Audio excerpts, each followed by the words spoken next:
पसीना आ गया मेरे को। आइए आज बड़े भाव के सहित किसी भी भाव से, किसी भी नाम से, किसी भी मार्ग से आप स्मरण करिए, प्रभु को याद करिए। एक बार क्या हुआ, अंदर को खिंच रहा है बहुत ज्यादा, हल्का करो इसे। एक बार कहा भयो,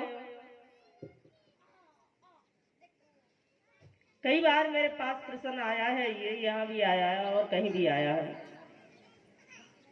कल भी मैंने इस पर चर्चा करना चाहिए लेकिन हो नहीं पाई। हमारे यहाँ पहले 7 अखाड़े थे संतों के। कितने थे? 7 संतों के, गृहस्थों के, महंतों के, जो भी थे ये सब 7 अखाड़े में आते थे। लेकिन आज 13 अखाड़े हो गए, क्योंकि बीजेपी कांग्रेस जैसे 2 पार्टियां हैं। अब जब पार्टी जब बहुत फैल जाती हैं तो कुछ इनमें अन्य पार्टियां भी मिल जाती हैं। फिर समय आने पर वो छोटी छोटी पार्टियां समर्थन दे देती हैं बड़ी पार्टियों को, और उनका राजनीति हो जाता है। इसी प्रकार से यहाँ 7 अखाड़े थे संतों के, महंतों के।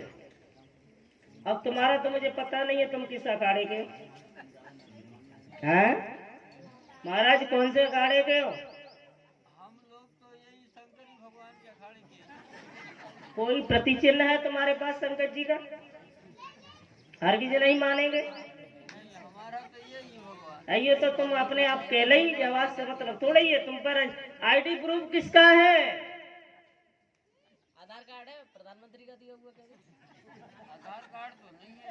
अरे आधार कार्ड नहीं तो कहने का तात्पर्य मेरा ये है कि जैसे भगवान भोलेनाथ के आप अखाड़े के हो तो तुम्हारे गले में तो मैंने रुद्राक्ष की माला भी नहीं देखी है। तुलसी माला है। वो तो ब्रज की है, जबरदस्ती काहे कह रहे हो? वो तो लाला के नैया की है। बिना तुलसी के रीजे नाय गोपाल, न भोग स्वीकार करे बिना तुलसी दल के। इसलिए तुम्हारी कुल देवी कौन है? माँ भगवती। ये भी गलत है। हाँ, तुम्हारा गोत्र क्या है? बोलो। ये भी गलत है, ये भी गलत है। नया निर्माण करो, नया निर्माण पहले ही है चुका ना, इनको पता ना है। आप अत्रि गोत्र के हो, गोत्र अत्रि है तुम्हारा।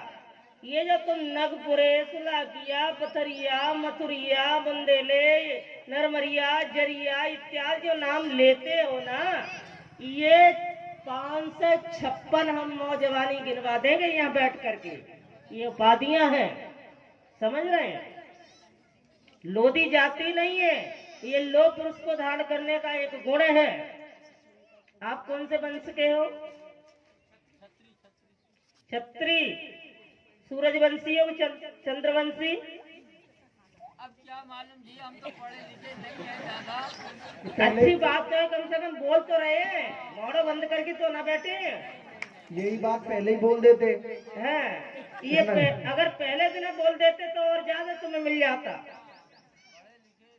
नहीं नहीं, पढ़े लिखों की यहाँ आवश्यकता नहीं है, यहाँ तो प्रेमियों की आवश्यकता है। आप चंद्रवंशी हो, सूर्यवंशी नहीं हो, समझ रहे हो? हाँ, अब इतनी बड़ी रामलीला हम बैक में जाएंगे तो हम पिछड़ जाएंगे। फिर कि भागवत जी कथा होती तो हम 1 सेकंड में चले जाते, लेकिन बता देंगे 2 शब्द फिर भी। और बताने से फायदा तो तब होगा जब तुम उसे संभाल के रखोगे। भोले बाबा का ब्याह जब हुआ, ब्रह्मा जी ने विवाह पढ़ो, ब्रह्मा जी ने कही 3 गोत्र का नाम ले लो। उन्होंने के पिता का गोत्र क्या है? उन्होंने कहा शंकर। दादा का गोत्र क्या है? कि शंकर। पंडित जी चक्कर पड़ गए। फिर पंडित जी ने कहा भैया सुनना पाई, भोले बाबा ने, पार्वती बैठी मंडप में, समस्त देवता बैठे, सब बारात बैठी है। उन्होंने कहा अपने पिताजी का गोत्र बताओ कि शंकर, क्या दादाजी का गोत्र बताओ कि शंकर। पंडित जी को मारे इतनी गुस्सा आई कि वहां से गुस्सा के मारे उठ के खड़े हो गए, बोले मुझे नहीं ऐसा विवाह विवाह पढ़ना। पार्वती जी ने उन्होंने कोनी से धक्का मारा, कहे तुम्हारी मत कट गई महाराज, ज्यादा भांग पी के आए हो का? अरे ब्याह में तो ठीक ठीक बात करो ना, दूल्हा बन के बैठे हो। पंडित जी को अच्छे से बताओ। मैंने कहा अच्छे से तो बता ही रहा हूँ, गलत क्या बता रहा हूँ। हाँ, वो पंडित जी उठ गया है तो फिर आएगा लौट करके। पार्वती बोली अगर जी लौट के ना आयो तो मेरा ब्याह कौन पड़ेगा? बड़ी मुश्किल में तुम प्राप्त हुए तपस्या करके कई वर्षों में, जैसे तैसे तो तुम मिले हो मोको। बोले बाबा कहने लगे तसल्ली करो, परेशान मत हो, यही पंडित विवाह पड़ेगा। फिर कहा भैया पंडित जी आ जाओ। पंडित जी नहीं आने वाले। जैसे तैसे सब देवताओं ने बिठाला। उन्होंने कहा पंडित जी ने जब तक गोत्र का नाम उच्चारण सही नहीं करोगे, दान पुण्य धर्म कुछ नहीं लगेगा, विवाह नहीं होगा। हाँ, स्वीकार नहीं होगा।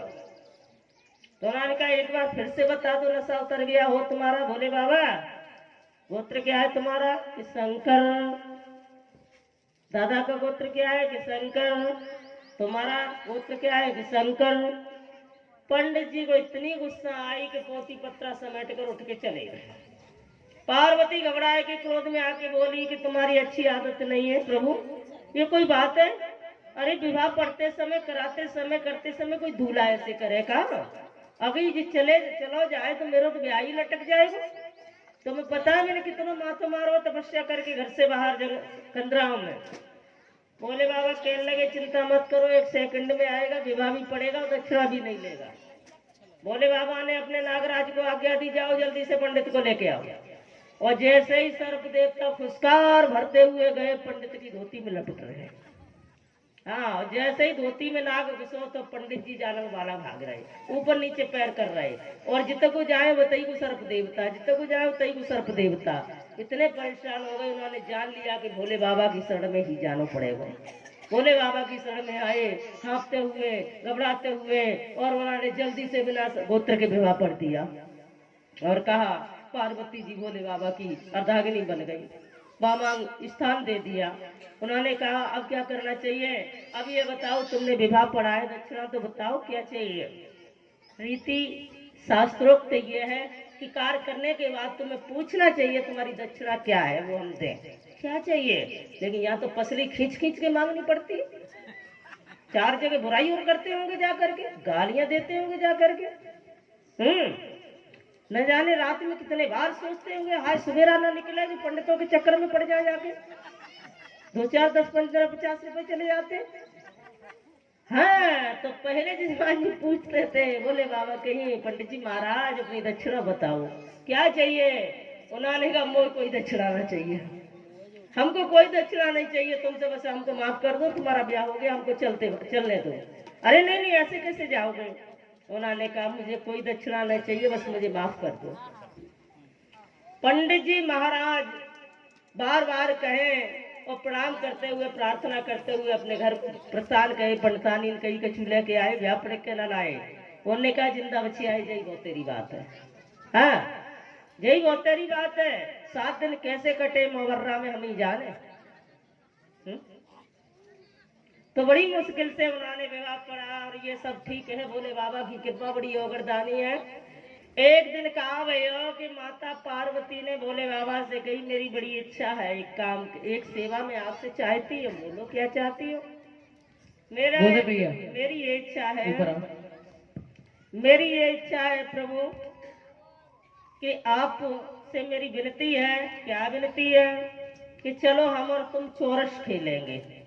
चोरस पंसासार, यानी आपस में बैठ के कुछ मखौल का समय व्यतीत करते हैं। भोले बाबा ने कही ठीक है चोरस खेलेंगे। उस दाए पे क्या रखा जाएगा? पार्वती बोली जो मेरे पास है वो मैं सब कुछ चढ़ा दूंगी, जो जीतेगा उसका हो जाएगा। पार्वती ने पूछी हम तो रख ही देंगे, हमारे पास तो सब कछु है, लेकिन तुम कहाँ रखोगे ये तो बता दो, तुम्हारे पास कहाँ है? उन्होंने कहा मेरे पास रुद्राक्ष की तो माला है, एक डमरू है, एक त्रिशूल है, और कहा है तुम्हारे पास? एक बाघामर है। हाँ, ये 4-5 चीजें हैं। पार्वती जी बोली अगर इनको तुमने दाई पे रख दिया और मैं जीत गई तो इनको करेंगी क्या, हम ज्यादा से ज्यादा 20 रुपया की बाजार में बिकेंगे।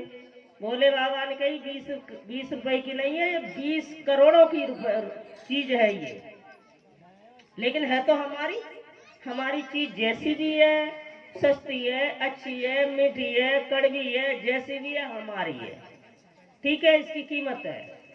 चौरस खेलना प्रारंभ हो गया। भोले बाबा ने चौरस खेला, पार्वती ने।